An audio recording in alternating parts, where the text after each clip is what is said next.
Katanya kabarnya juga Dewa bakal ngangkat ini ke jalur hukum, ya kan? Karena itu udah terlalu parah memang. Itu telak dia ngarahinnya ke muka. Stadion ini bisa lolos gitu kan, padahal stadion ini kelihatan kurang bla gitu. Klub ini bisa main di Liga 1 tapi ternyata nunggak gaji lah, verifikasinya kayak gimana gitu kan. Sih masa ya klub profesional sampai nggak bisa beli air? Itu klub Nggak bisa profesional nyewa. latihan kagak ada air minum. Iya, nyewa latihan nggak bisa.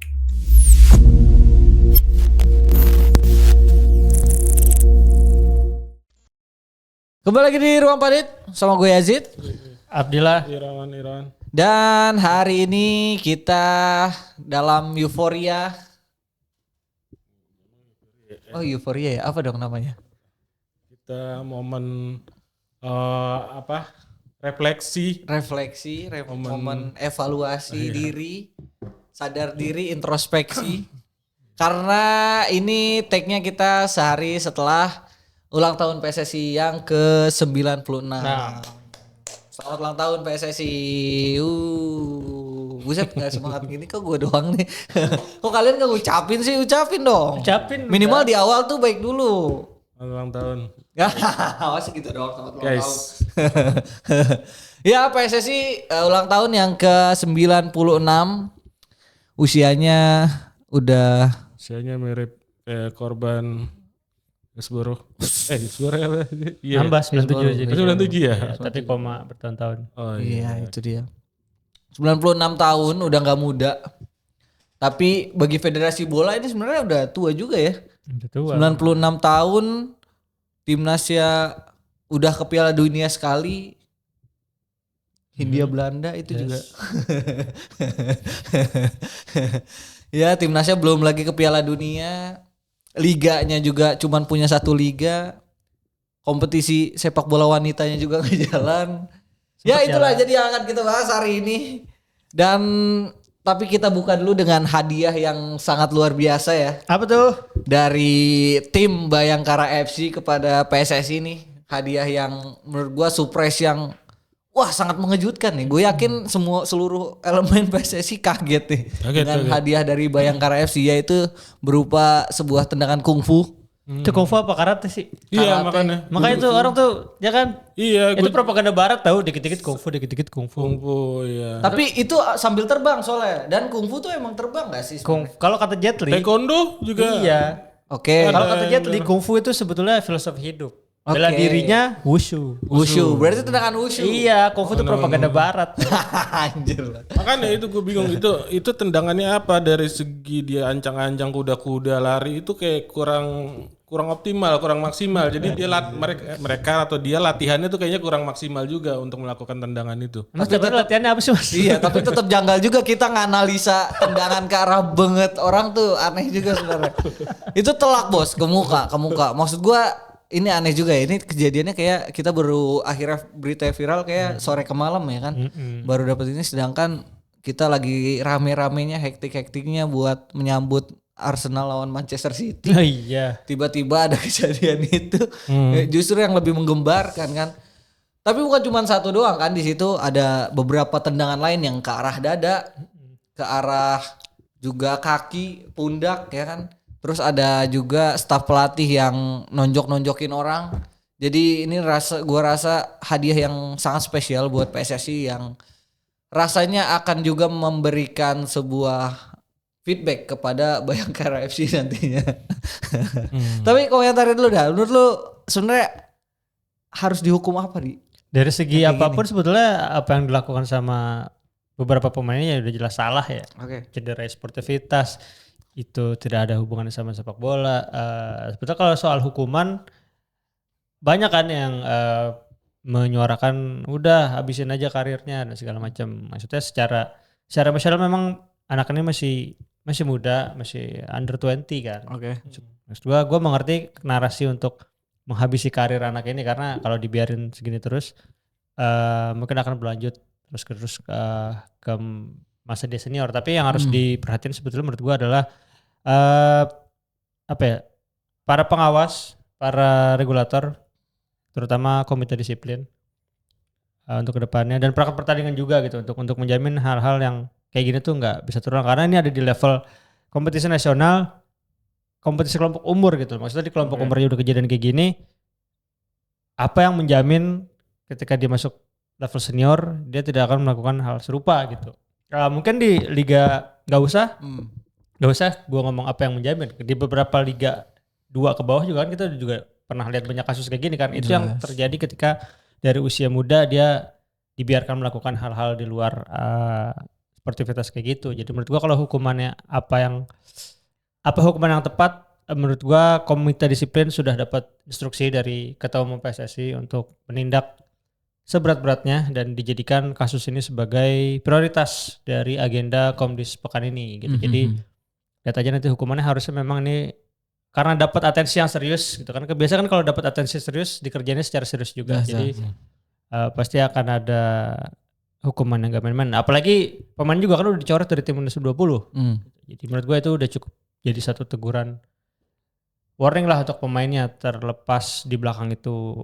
Kita lihat nanti proses seperti apa, sebab dan akibatnya apa yang melatar belakangi kayak gitu. Tapi menurut gua sekarang udah jelas PSSI udah masuk atensinya PSSI dan harusnya PSSI dengan tekanan yang ada dari publik akan mengambil tindakan tegas ya menurut gua. Iya. Karena kan ini udah rame. Kalau nggak rame kita nggak tahu ceritanya. Iya, berat juga karena ini bukan kejadian yang kedua atau ketiga kali kan sebenarnya. Di tengah musim kemarin juga ada di Liga 4, Liga 3 beberapa kali kejadian, Liga 2 yang mana terjadinya tuh momennya ketika ada bolanya gitu. Kalau ini kan setelah pertandingannya juga. Pas pertandingannya ada dan setelah pertandingannya lebih parah gitu. Tapi yang gua highlight adalah gue menyesalkan ya ini terjadi pada pemain muda yang sebenarnya potensial gitu. Dia juga udah jadi punggawa timnas U17 kemarin di Piala Dunia juga. Ya kan itu kayak sempat jadi salah satu talent yang bisa dibilang salah satu yang paling ditunggu juga. Itu dia. Iya kan salah satu pelakunya ini ya, salah satu pelakunya itu yang gue sangat menyayangkan. Apalagi kan akhirnya ini sorotannya bukan hanya dari sepak bola aja. Katanya kabarnya juga Dewa bakal ngangkat ini ke jalur hukum. Ya kan karena itu udah terlalu parah memang.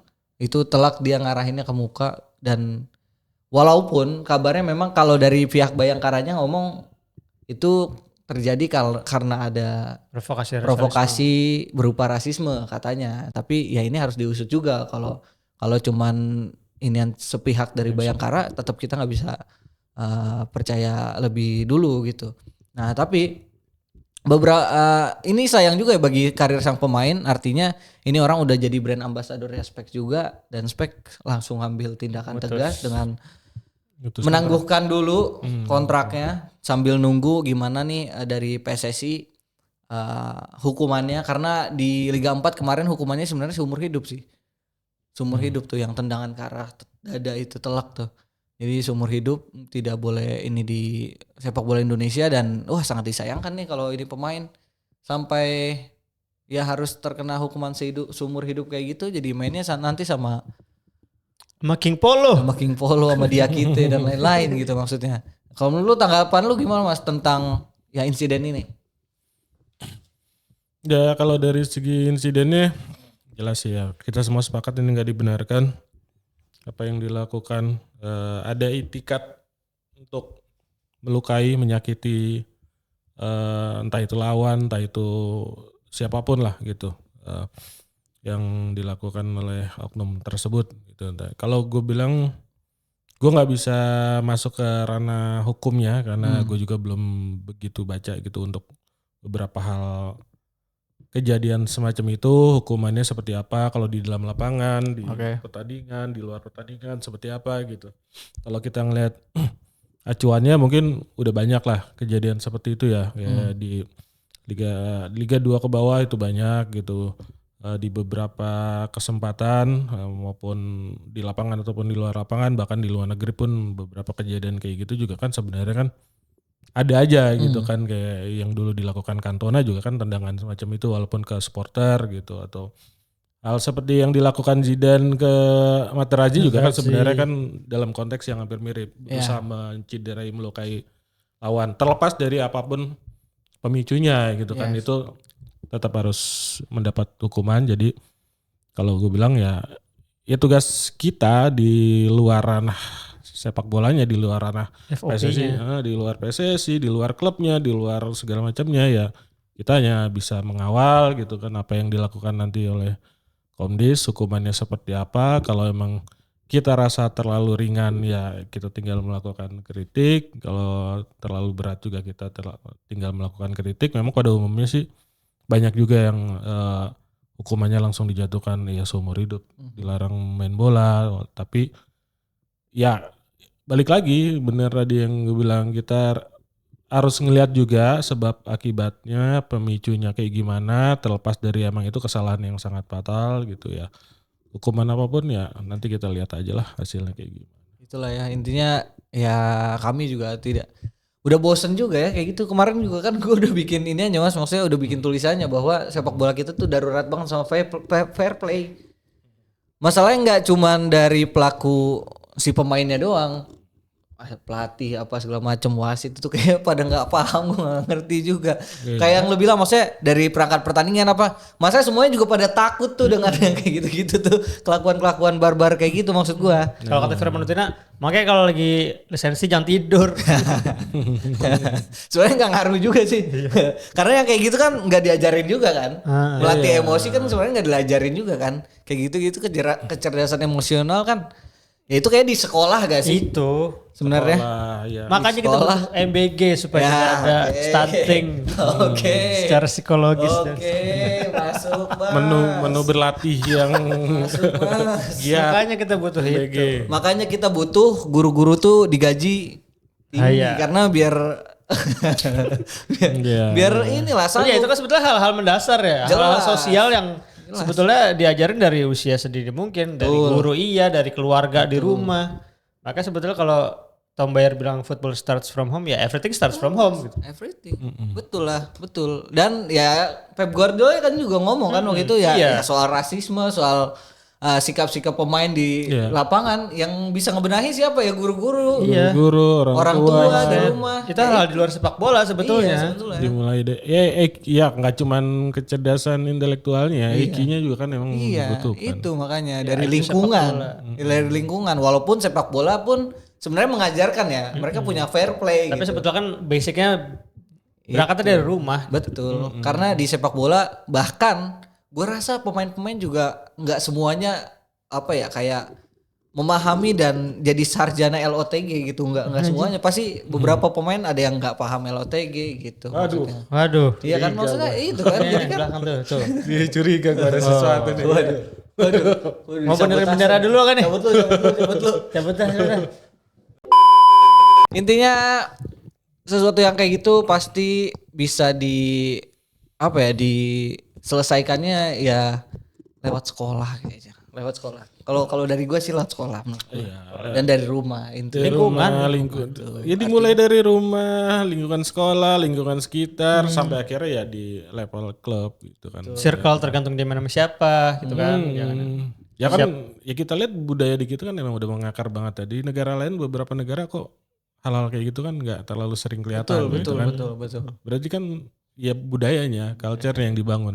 Culture, benar. Walaupun kalau udah di levelnya mungkin profesional dan udah terlanjur, mungkin pelatih dan jajaran manajemen bisa lah ya. Maksudnya paling tidak mengantisipasi hal tersebut tuh biar nggak kejadian gitu. Tapi dalam realitasnya gue ngelihat memang nggak cuman pemain gitu, tapi manajemen kadang ada yang ikut turun, manajer, pelatih juga masih pada ya berlebihan gitu, terlalu berlebihan gitu emosi. Ya mungkin untuk yang levelnya nggak tahu ya U20 kan ya, U20 sebenarnya udah level berpikirnya udah matang ya lah ya. Iya jelas. Kita nggak bisa nyebut mereka anak-anak lagi lah gitu. Udah balik lah ya. Saya udah jauh 20. Iya udah jauh gitu. Jadi ya kalau gue bilang ya hukuman yang sepantasnya emang harus dilakukan, jangan sampai ini jadi terus menerus jadi presiden karena kan karena kebiasaan kita melihat hal kayak gitu ya di Liga 2, Liga 3, Liga 4 gitu, pada akhirnya orang ya meniru gitu kan. Makanya orang tua kadang kita sering bilang jangan kebanyakan nonton berita kriminal karena itu mengubah mindset kita jadi mempelajari gini cara melakukan kriminal. Ya itu juga kan kelakuan yang komentar mantan wartawan kriminal. Kelakuan yang dilakukan pemain-pemain juga kan pada akhirnya viral dilihat nggak dihukum berat kok. Misalnya nggak, ternyata begini kok gitu. Jadi presiden dan akhirnya ya tugas regulator lah. Iya. Dan sebetulnya tugas ini juga pihak-pihak terkait yang menaungi pemain, balik lagi manajemen kan psikologi. Kalau sekarang case-nya adalah Bayangkara FC. Kita tahu Bayangkara FC itu berada di bawah naungan instansi apa. Maksud gue jangan sampai akhirnya psikologi mereka ini untouchable dari usia muda, jangan sampai itu ditanam, diserap sama si pemain itu sendiri gitu, mentang-mentang ya akhirnya ngomong aja nih, ya mungkin masalah kayak gini nggak akan dipanjangin karena ada komandan yang akan memproses segala macam. Maksud gue jangan sampai hal-hal kayak gini, toxic kayak gini tuh justru masuk ke dalam lingkup sepak bola gitu kan. Karena kita tahu di luar sepak bola kan aksi-aksi kekerasan oleh beberapa oknum-oknum prajurit muda itu banyak kan kayak gini kan. Maksud gue jangan sampai hal kayak gini juga terjadi di sepak bola, walaupun kita tahu sekarang ya ini udah kejadian gitu loh. Mindset siap kakak siap abangku menurut gue ya ini yang harus diperhatikan. Oke, itu dia soal kejadian yang lagi ramai saat ini, soal tendangan karate lah ya. Oke, karate. Mungkin dia nontonnya Karate Kid nih, harusnya nonton drakor Bloodhounds biar ninju minimal nggak nendang. Minimal nggak nendang. Soalnya itu orang, gue ngeliat maksudnya kasihannya itu orang lagi diem gitu. Maksudnya kayaknya nggak ada ada omongan-omongan apa gitu. Dia lagi diem kok tiba-tiba jebret. Itu kan kita lihat di kamera kan. Iya. Itu kan di potongan di kamera, kita nggak tahu. Kita kan ya oke lah. Tapi kalau dari kamera kan kelihatannya kayak gitu ya. Misalkan kita nanya ke pemain, nggak tahu mas, saya juga tiba-tiba ada kaki aja di samping saya mas. Nggak tahu bang, kok lagi duduk. Nggak tahu bang, saya tiba-tiba ada kaki aja bang. Habis itu saya tiba-tiba tidur di rumah sakit gitu. Udah pusing ya saya bang, tiba-tiba terlentang. Ya tapi PSSI harus sadar bahwa PR-nya bukan itu saja. Karena itu udah urusannya Komdis nanti. Iya, urusannya Komdis sekarang. Iya, urusannya Komdis nanti. Sekjen udah berstatement bahwa ini jadi atensi ketum, tadi gue bilang, jadi prioritas di Komdis. Ya kita lihat aja 2-3 hari ke depan. Kita pantengin, biasa kan kita pantengin website PSSI itu buat ngeliat denda ya. Nah ini sekarang mungkin atensinya ke kejadian ini. Kejadian ini, betul. Karena udah prioritaskan nanti. Nah tapi selain itulah, karena ini dalam rangka ulang tahun PSSI, pas banget ada kejadian itu, jadinya bukan kayak euforia ya. Padahal kemarin ada tuh perayaan ulang tahun PSSI yang undang-undang legenda gitu kan, udah seneng-seneng. Oh iya emang ada ya? Iya ada tuh yang sama Bu Ratu Tisa. Oh bukan yang 3 hari 3 malam dirayain sama. Bukan ya, beda ya? Beda. Itu di hotel. Bukan yang disurprisein di hotel, bukan. Bukan. Itu beda tuh. Itu beda. Kok sama lo tahunnya ya? Nggak tahu tuh. Itu ini kali Ronaldo aja cuman hari itu kayaknya. Ya intinya PR-nya bukan hanya itu, kita juga udah melayangkan sebuah surat terbuka. Langsung saja mas, sebenarnya mas dari surat terbuka itu mas poin-poinnya sebenarnya apa aja mas? Sebenarnya kan tanpa sengaja ataupun ya sengaja lah. Sebenarnya sengaja ya. Lewat depan rumah. Iya, karena kalau ngeliat kan ya ini kan ulang tahunnya kemarin ya, baru ditulis tadi gitu kan, akhirnya sebenarnya apa sih ini telat nggak gitu nulis sekarang, harusnya momennya kemarin gitu kan. Dan ternyata ya udah sinkron dengan apa yang dilakukan PSSI juga. Selama ini kan PSSI emang kebiasaan telat melakukan segala hal gitu kan, kebijakan-kebijakan. Contoh. Perbaikan-perbaikan gitu. Ketika kita umur udah 96 tahun gitu kan. Untuk usia 96 tahun harusnya level kita nggak di level yang saat ini gitu. Untuk banyak hal gitu. Dari kompetisi, dari organisasi segala macam, tapi ternyata ya posisi kita masih dalam ranah yang membangun, bukannya untuk melangkah lebih maju gitu, tapi lebih membangun fondasi. Bahkan fondasi aja kita kan masih keropos gitu kan, dari segi grassroots gitu, akar rumputnya kita masih kurang banget segala macam. Pokoknya banyak hal lah, liga, kompetisi, masih kurang. Terus dari segi timnas kita baru mulai bersolek, walaupun itu sekedar hanya menjadi etalase. Ya inilah emang dari kemarin kan ketum yang sekarang kan emang lebih mengedepankan up to bottom ya gitu. Jadi atasnya dulu disolek, dipoles dan baru mikirin bawahnya gitu. Dan itu yang jadi PR yang paling krusial sih sebenarnya gue. Gimana kita bisa memikirkan sebuah piramida kompetisi yang rapi, yang profesional, tapi hal-hal yang fundamental aja masih seringkali bermasalah gitu ya. Verifikasi, masalah profesionalitas klub dan pemain segala macam itu sih. Itu ya. Berhulu dari situ. Oke. Sekarang Hulu hilir apa hulu hilir sih? ya itu dia berarti masalah-masalah fundamental ya justru ya. Karena lagi-lagi gue menilai bahwa itu logika kebalik ya. Dari atas ke bawah tuh gimana sih caranya membenarkan yang atas? Waktu itu udah ada statementnya. Kalau misalkan kita poles timnasnya bagus, berprestasi, orang-orang jadi akan merhatiin sepak bola, orang jadi suka sepak bola, anak-anak juga jadi punya role model untuk latihan bola mau jadi siapa. Itu udah dijawab. Dalam beberapa hal, beberapa aspek gak salah gitu. Oke. Cuman sebenarnya kan ya pada akhirnya ya kita udah apa ya? Udah terlalu banyak permasalahannya. Jadi ketika kita bicara melakukan pembenahan di atas baru ke bawah, ya pada akhirnya salah juga. Itu sebenarnya. Cuman karena masyarakat nih udah ya udah iya dulu aja deh. Nggak, tapi menurut gue ya, nggak tahu menurut lu berdua gimana. Menurut gue momentum bencananya tuh terjadi di itu loh, di akhir tahun 2024 itu. 24. Iya. Yang mana? Ketika gagal. Bukan yang abis AFF. Oh. Itu momentumnya coba mungkin. AFF yang akhirnya pemecatan. Iya itu. Itu kan jadi bencana orang-orang akhirnya nge-recall ke sana lagi gitu. Betul. Mungkin kalau itu lanjut apapun hasilnya, ya gue nggak tahu. Maksudnya menurut gue momentum akhirnya sekarang ketua umum jadi kehilangan pamor dan kehilangan muka. Jadi dari sana orang-orang ngambilnya. Sekarang apapun yang dilakukan sama Pak Erik salah aja udah. Iya udah. Mau ngapain salah. Kemarin kita posting beneran pure, kita nggak ada tendensi apa-apa. Emang kita nggak pernah ada tendensi apa-apa. Kita pure ngutip pernyataannya Pak Erik waktu di penutupan Piala Presiden. Tetap aja komentar yang jalan. Perasaan gue kagak ada. Iya. Tetap ada iniannya lah, ada ke arah sananya lah intinya. Jadi apapun yang dilakuin sekarang salah aja udah. Dan ya sejak itu juga gue merasanya bukan hanya soal timnas ya, tapi bukan hanya soal sepak bola keseluruhan ya, bahkan soal timnas. Gue rasa PSSI saat ini di bawah kepemimpinan Erick Thohir udah hilang arah. Dari situ tuh, dari situ selanjutnya diterpa gagal Piala Dunia, udah hilang arah sebenarnya. Gitu. Mau kemana lagi udah bingung gitu. Cuman baru-baru ini kan kemarin di PSSI Pers ya, yang 96 diskusi tuh kabarnya ya tetap mengusahakan di ulang tahun 100 tahun nanti PSSI Indonesia ke Piala Dunia gitu. Tapi tetap aja ini roadmap Piala Dunia roadmapnya mana? Roadmapnya juga mana? Piala Dunia futsal. Futsal PSSI kan? Iya, futsal iya.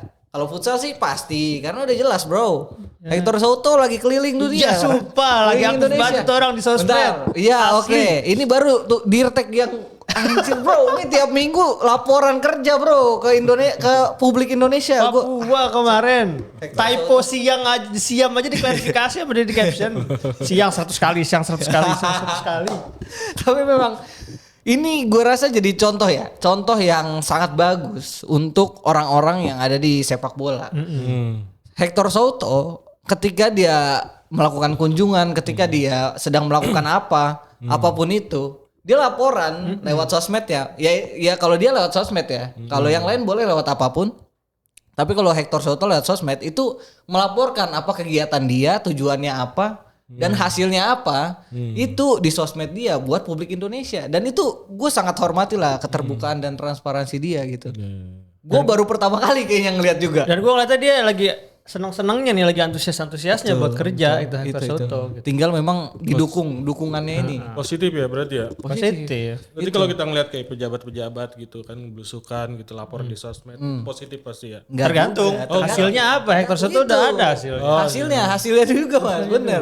Kalau dia kan nggak cuman apa sih namanya kalau kayak gitu? Laporan. Pencitraan ya. Pencitraan. Iya. Orang-orang kan kalau pejabat kita ngelihatnya pencitraan karena kita Pasti pencitraan. mungkin sekali-sekali kita ngelihatnya dia kayak gitu.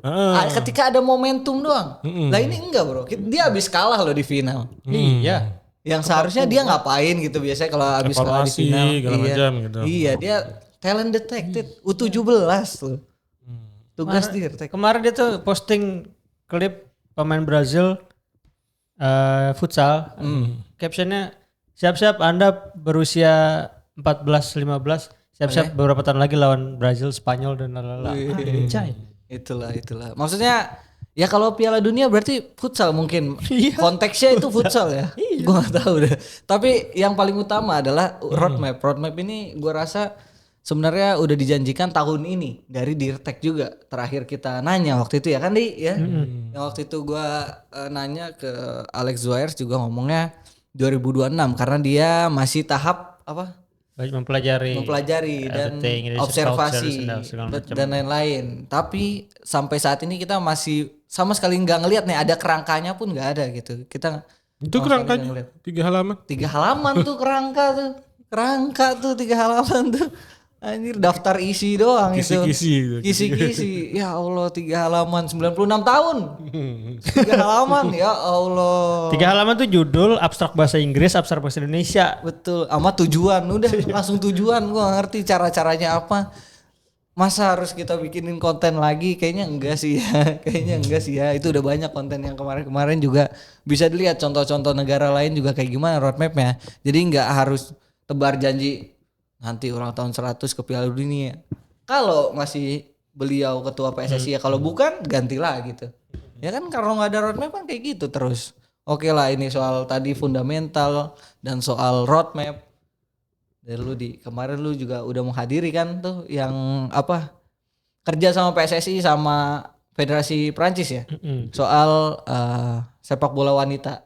Sebenarnya apa sih hasilnya tuh dari situ? Apakah itu mencerminkan soal Liga Wanita kita yang akan segera mulai atau apa? Sebenarnya kalau ngomong Liga Wanita kan beberapa tahun belakangan kita ada pihak swasta yang ini kan mulai berinvestasi untuk sepak bola putri gitu dari usia 8, 12 ke atas sampai ke level timnas, sampai ke level tim U17 gitu. Dan itu yang menurut PSSI jadi etalase lah gambaran liga kita nanti. Jadi rencananya ketika canangan PSSI untuk Liga Putri dimulai tahun 2026 yang akhirnya mundur lagi ke 2027, tim-tim ini udah siap nih. Pemain-pemain udah siap. Karena waktu itu ketua PSSI Pak Erick bilang gimana kita mau bikin Liga Putri, orang pemainnya nggak ada, liganya nggak ada, kok ekosistemnya nggak ada. Nah sekarang kemarin kalau gue lihat rilis PSSI ini jadi apa ya, kerjasama sama Perancis itu kan jadi bukti bahwa PSSI serius untuk memulai memupuk sepak bola putri. Tim nasional, terutama tim nasional putri. Yang menurut gua yang kemarin ngerjain kan justru swasta bukan PSSI. Jadi PSSI sebetulnya ketika talentnya itu udah bisa dipanen, ya PSSI hadir. Oh ini loh pemain-pemainnya udah beberapa tahun belakangan kita bekerja sama dengan pihak swasta untuk menyaring bakat-bakat yang ada di seluruh Nusantara gitu. Iya, jadi ketika pemain-pemain itu siap, udah nih kompetisinya dibikin, klub-klub mungkin gua nggak tahu, memang belum ada statement pemain-pemain dari kompetisi ini akan dikemanain, apakah didistribute ke klub-klub yang menurut gua kayaknya nggak sesiap itu ratusan bakat untuk didistribute ke klub-klub kan. Jadi paling ada beberapa klub doang yang mungkin sebagai awalan. Gua nggak tahu. Kalau 2019 kan juga cuma ada dibagi tuh A sama B kalau nggak salah, Barat dan Timur. Jadi masing-masing 5 nanti ketemu di final gitu. Yang juaranya Persib. Maksud gua mungkin apakah nanti akan dilakukan hal serupa dengan klub-klub yang ada sekarang gitu kan. Sebetulnya klub-klub Liga Super yang di kasta tertinggi juga kan sekarang nggak punya tim putri. Betul. Gitu. Iya, sedangkan baru tim putra aja udah Iya, baru tim putra aja udah banyak masalah. Udah banyak soal polemik lah, gaji lah segala macem, gaji. Itu dia. Gitu. Itu soal Liga Wanita yang masih belum ada. Aha. Mungkin kita akan bahas lagi 2020. Iya, sebetulnya kan kita terus bahas. sebetulnya apa namanya kerjasama dengan FFF kemarin juga jadi salah satu bukti lagi bahwa PSSI lebih sibuk untuk bersolek Oke. dari top to bottom gitu, memoles. Yang kita juga nggak tahu nih tujuannya mereka habis latihan di Perancis pulang-pulang mau kemana. Kalau dia udah ada di Utrecht, gitu. Sisanya Oke. Ya ujungnya memang buat timnas sih. Cuman yang ke bawah-bawahnya dan elemen profesionalnya ini fundamental seperti liga nggak disentuh gitu. Belum kesentuh lah paling tidak untuk saat ini. Tapi jangankan liga wanita, coba kita bahas dulu soal liga putranya. Emang udah profesional Mas, gimana menurut lu? Kalau dari campaign-nya kan emang profesional ya. Oke, yang baru ini ya. Iya, apalagi kita udah rebranding juga gitu. Kita lagi. Ya dari mana orang I-League, alik ya Mas? Iya. Apa nih? I-League, terus Super League PR-nya gitu. nih, PR. Walaupun nggak agak kurang enak ya gitu kan, karena belum terbiasa aja. Ya mungkin nggak kalau dari wacana yang dimunculkan PSSI sebelumnya kan, ketika emang berkoordinasi dengan PT Liganya untuk melakukan rebranding, untuk mengubah format segala macam, terus kemarin juga sempat trial yang regular series dan championship series ya gitu, tapi akhirnya gagal. Itu kayak upaya-upaya yang dilakukan PSSI untuk melakukan trial and error menuju era lepas landas lah ke profesional. Dan banyak hal yang dilakukan PSSI memang wacananya arahnya ke sana gitu kan. Walaupun sebenarnya pada praktiknya ya masih ada aja gitu hal-hal yang membuat kita ya tergelitik, membuat kita gelisah gitu kan. Oke, dari segi jadwal ada beberapa perbaikan yang dilakukan gitu. Walaupun sinkronisasi jadwal dengan timnas yang masih kadang-kadang ya itulah ribut-ribut kemarin kan sempet gitu. Tapi untuk dari segi kerapian jadwal memang udah better ya. Dulu kan kita masih mengandalkan Bapak Joko Driono sebagai Gelandang pengatur jadwal. gitu, tapi itu pun susah. Sekarang udah coba disinkronkan dengan perizinan kan dari dulu kan jadi permasalahan. Masih Mas, ini baru aja ada pertandingan yang udah di ternyata masih gitu kan. Dari Jogja jadi ke Bali. Nah itu hal-hal kayak gitu kan yang di awal musim coba dibenahi sama waktu itu sih yang ngomong sih Pak Erik ya gitu kan, coba dibenahi gitu. Nanti yang penting I-League coba bikin jadwalnya dulu rapiin gitu selama semusim, nanti lapor ke PSSI, nanti kita urus gitu masalah perizinan dan lainnya. Dan udah kelihatan, dan beberapa hal lain termasuk wasit yang selalu jadi masalah, permasalahan lah. Wasit bukan masalah ya, maksudnya ya jadi apa yang terjadi di perwasitan kita sering jadi sorotan, ya coba dibenahi dengan wasit asing gitu, instruktur wasit juga dari Jepang, kita udah kerja sama dengan JFA untuk perwasitan ini, itu udah coba dibenahi. Tapi yang jadi sorotan kita selama ini kan terlepas dari perbaikan yang udah dilakukan, sebenarnya kan permasalahan di piramida kompetisi kita yang masih belum rapi, belum profesional gitu. Dari bawah ke atasnya masih belum jelas. Balik lagi ini soal blueprintnya, soal roadmapnya gitu kan, segala macam. Kita mau seperti apa sih sepak bola kita dari bawah ke atasnya, liganya mau seperti kayak gimana gitu kan. Jadi menyelaraskan ini kan yang harus dilakukan. Akhirnya dari bawah kita coba profesional, sampai akhirnya di atas juga semakin profesional. Itu yang belum kesentuh. Dan dari segi regulasi pelaksanaannya juga kita masih sering bermasalah gitu kan, termasuk kayak verifikasi yang gue bilang kok stadion ini bisa lolos gitu kan, padahal stadion ini kelihatan kurang bla bla bla gitu tuh. Terus kok klub ini bisa main di Liga 1 tapi ternyata nunggak gaji lah, verifikasinya kayak gimana gitu kan, nggak transparan segala macam, banyak hal lah gitu yang pada akhirnya PSSI selaku regulator terkesan lepas tangan gitu kan. Padahal kan dari awal harusnya PSSI dan I-League ini yang melakukan verifikasi dengan jelas kan. Klub ini layak apa enggak gitu. Bahkan kalau ya sempat kita bahas gitu, bisa aja kalau diperketat masalah verifikasi ini, klub yang tanding cuman 12 atau 14 gitu kan, yang lainnya nggak lolos gitu. Kalau yang lain nggak lolos nanti ada bikin liga tandingan lagi tuh. Gitu. Hal-hal kayak gitu sebenarnya yang fundamental yang masih ya sebenarnya harusnya udah bisa kita lakukan dari lama gitu kan, tapi sekarang lagi diupayakan. Oke, sekarang lagi diupayakan, kita tunggu gitu. Tapi gimana? Ini aja udah kelihatan ada beberapa perubahan arah setelah ketum kita ngurusin olahraga lain juga secara keseluruhan kan.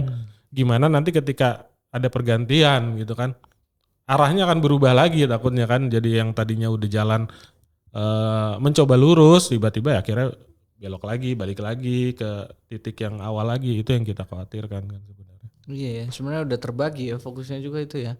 Ya soal itu juga kompetisi kita untuk di level teratas juga cuma satu ya kan.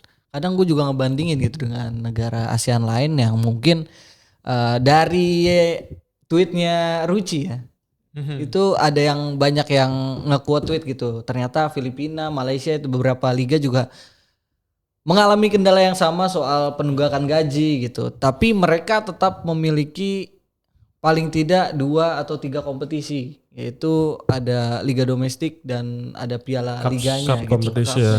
Tapi di Indonesia udah dari 2019 terakhir. Bojan Hodak juga kalau nggak salah kemarin terakhir kasih statement ya di mana-mana emang udah jadi standar, ada liga, ada cups, Itu itu udah standar, udah bare minimum lah, nggak usah dibahas. Walaupun dari statementnya ya dari netizen dari ini juga banyak yang semacam nanti gimana kalau ada cup pemain-pemainnya dengan satu liga aja pada nggak digaji ya gimana gitu.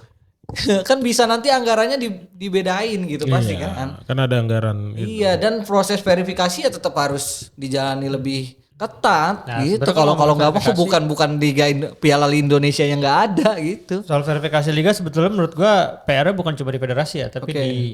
kita kan klub-klub yang ada sekarang itu punya basis massa ya. Yes. Ya kalau gua harus bilang ada di kedewasaan para basis-basis massa ini, kalau ketika nanti misalkan klubnya ternyata tidak lolos verifikasi, apakah mereka bisa menerima fakta bahwa tim yang gak bisa berlaga di kasta tertinggi gitu. Itu kan sebetulnya pernah kejadian dulu di awal era 2000 berapa sih 2011 2012 kalau nggak salah kan. Ya itu sebetulnya kurang lebih waktu itu kejadiannya kayak gitu. Jadi kalau kita ngomongin verifikasi sebetulnya juga PR bukan cuma di regulator dan operator. Oke. Masanya juga harus siap nih kalau ternyata klub lu belum profesional. Itu dia karena dengan verifikasi yang tidak seketat itu artinya akhirnya ada nih tim-tim kayak PSBS Biak. Iya, akan PSM, ada kejadian Semen terus Padang. biak-biak lain, Iya. PSIS Itu. lain. Kita udah sering lihat kayak gitu, tapi kita pernah nggak ngerasain ada satu klub yang divonis bangkrut dan harus turun kasta? Kan nggak ada. Belum Nggak ada juga ada. iya. Ya, Liga Italia mungkin nggak secanggih itu ya, Iya. nggak seprofesional kayak Liga Inggris, tapi kita pernah menyaksikan klub-klub kayak Parma, Fiorentina yang udah secara tradisional udah malang melintang, tapi ketika mereka bermasalah dengan finansial, ya udah divonis bangkrut, turun ke kasta keempat, Mau. gitu kan, mau nggak mau, ya Iya. fansnya pun harus menerima Iya gitu kan. kan. Walaupun mereka juga punya masa kan itu kan tim-tim legendaris loh Sampdoria, Parma gitu-gitu kan.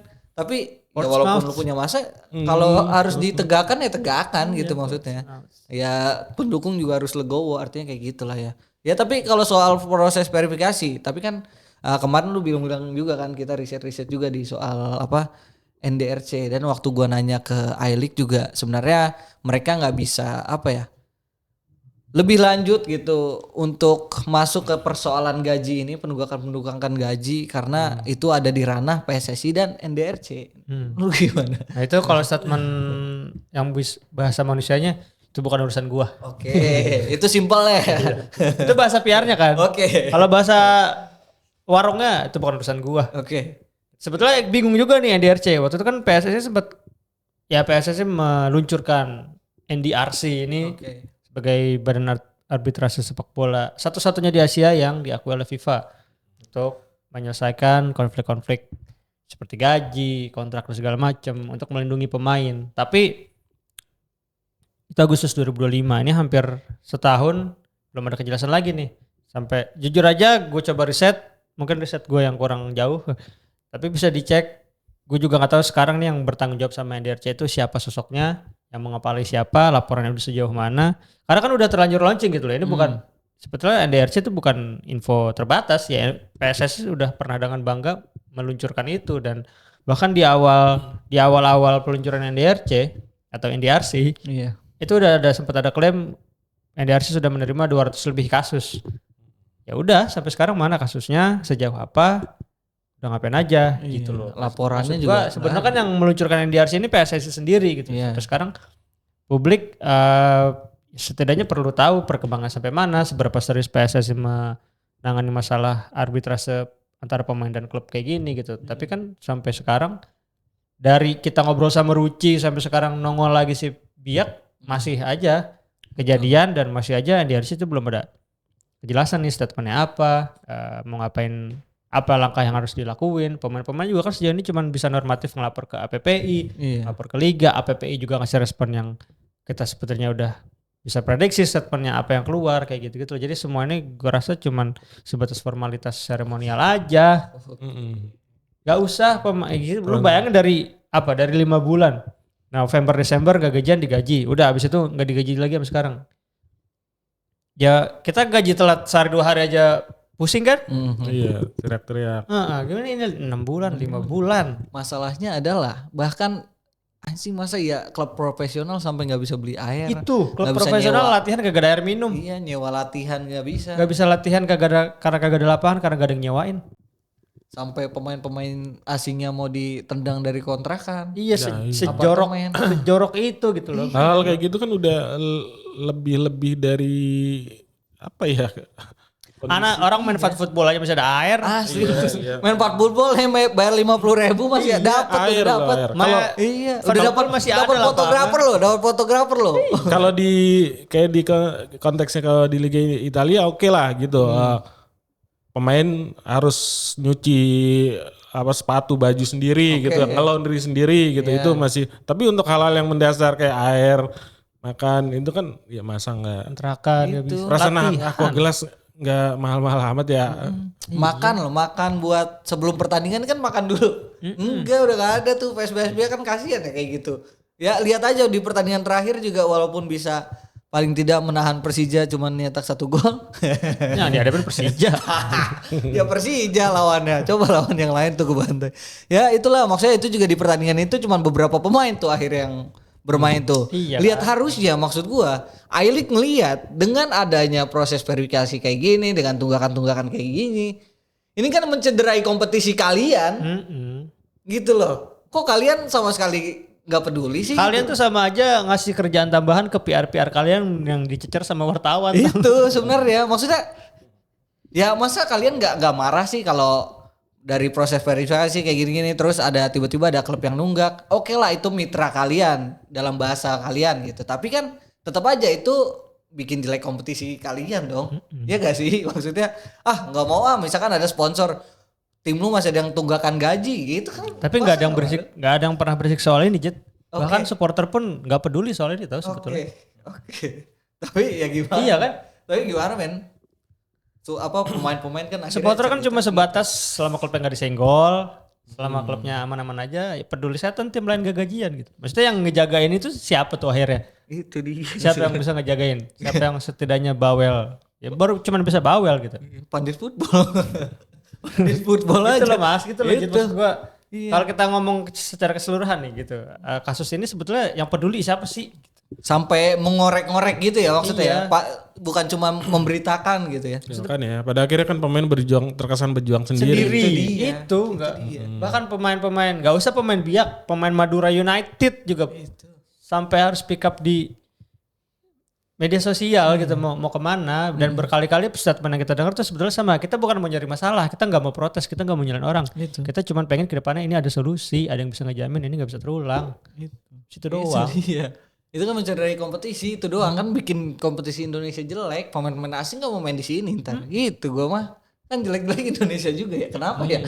Kenapa malah terasa diserang gitu loh? Gua nggak ngerti. Iya, Gua walaupun nggak secara ngerti di situ. keseluruhan memang bukan berarti nggak ada perbaikan sama sekali yang dilakukan sama Iya. PSSI ya, tapi Mas Ira juga dibilang dari segi jadwal kita udah teratur, kita udah bisa mulai relate sama FIFA Matchday. Iya, ada VAR. Ada VAR dan segala macam yang tadinya FIFA Matchday kita apa sih FIFA Matchday? Nonton klub gua aja lah, tapi enggak gitu loh. Jadi ya memang 96 tahun ini jalan yang sudah panjang ditempuh, tapi kayak kedepannya untuk bisa ada di level yang ideal, jalan kita juga masih panjang. Mungkin butuh 96 tahun lagi untuk Itu. Iya. nggak tahu. Siapa tuh ketumnya tuh? Rafathar juga udah. Iya. Rafathar juga udah tua tuh. Kan mungkin anak Rafathar. Rafathar. Ya, oke itu dia pembahasan kami soal refleksi di hari ulang tahun PSSI yang ke-96. Panjang ya. Iya, panjang ternyata dumelannya. resah ya kan, keresahan semuanya akhirnya tertuang di sini. Tapi paling tidak harapannya tentu kita semua pengen lah ya PSSI berjalan melangkah ke arah yang baik. Siapa yang nggak pengen gitu? Masa iya kita mau marah-marah mulu? Masa iya kita pengen kritik mulu? Gitu? Karena di PSSI kita kenal-kenal juga Iya, beberapa orang, gitu. teman-teman kita juga. Itu kan kantor teman kita juga. Tapi kan ya kita juga pengen lah sepak bola kita jadi industri yang sehat, yang sustain, yang bisa jadi memang entertain bagi masyarakat gitu. Hiburannya apalagi sih Indonesia selain sepak bola? Dangdut. Dangdut oke. Iya, BTS oke. Tapi Liga Dangdut juga udah mulai merambah negara lain. Iya. Makanya kan ketika ada kegagalan kan pasti anekdotnya kita balas di Liga Dangdut. Ya, gitu. Tapi Jirayut udah di Indonesia kan. Ya karena panitianya kita udah mesti juara oleh Liga Dangdut. Itu dia. Iya maksudnya ya harapan kita juga semoga PSSI tidak membutuhkan waktu hingga 100 tahun untuk membenahi hal-hal yang tadi kita curahkan. Betul. Itu aja sih. Semoga nggak nyampe 100 tahun itu aja. Gue nggak melihat mungkin 97 98 udah terselesaikan, nggak juga mungkin. Ya yang penting di bawah 100 tahun mungkin saat itu kita ke Piala Dunia. Futsal udah bener tuh semuanya. Iya futsal itu mah. Sepak bola nggak usah GR. Ya maksudnya kalau kita udah ke Piala Dunia itu ya udah rapi lah segala macamnya udah sustain. Jadi orang-orang pengen studi banding ke Indonesia tuh bukan futsalnya doang gitu. Studi banding tuh bukan gimana sih naturalisasi bukan gitu doang. Bukan cuman Carolina Marin latihan di Cipayung.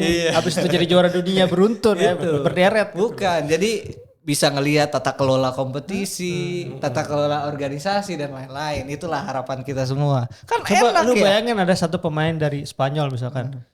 Numpang latihan di training center PSSI. Terus beberapa tahun kemudian dia jadi juara. Iya kan? Iya ya. Siapa tahu ada talenta yang muncul terus main di Barcelona terus juara UCL ke-6 nanti 2040. Jangan deket-deket. Jangan deket-deket. Iya 2040. 2040-an. Madrid udah 20 berapa tuh UCL ya? Madrid udah 20 berapa tuh UCL? Ya itulah pembahasan kami soal HUT PSSI. Semoga mungkin ada yang nonton gitu kan dan jadi bahan evaluasi diri. Kita di sini sama-sama memperbaiki sepak bola Indonesia ke arah yang lebih baik. Sampai jumpa di episode berikutnya.